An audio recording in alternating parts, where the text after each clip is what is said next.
Well,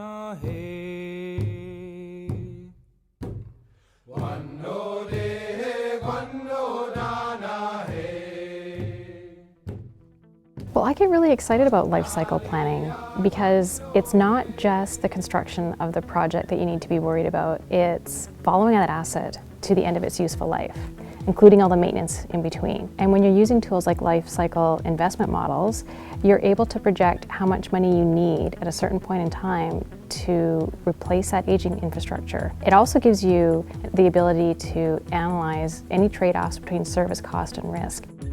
So lifecycle planning for us involves using 3 different resources to compile a list of all First Nation assets. So we use the Acres report submitted to INAC, our amortization schedule from the auditors, as well as our insurance listing. From these 3 documents, we compile a list of all the assets, and then we can better plan for their repair, maintenance, upgrades, or ultimate replacement.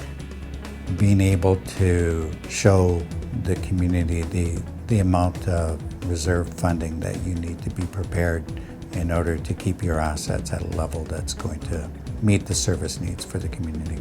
It's important to plan ahead for the replacement of our assets because nothing lasts forever. We have to be able to determine the lifespan of an asset, and we have to be able to replace it. And so it's very important to budget for that replacement reserve, start a bank account, so we have initial investment already for the next cycle of our assets.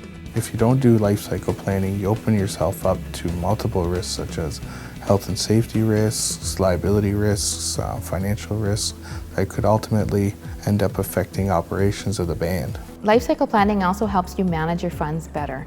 As you know that this year we have to replace 5 fridges, so knowing that, you can make bargains with companies for better deals. One of the most important assets that we found hard to plan for is the replacement of our file servers. I remember thinking if I could only wait until April to get that new file server.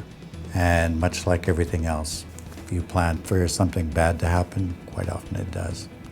We lost our file server 2 weeks before the end of the fiscal year.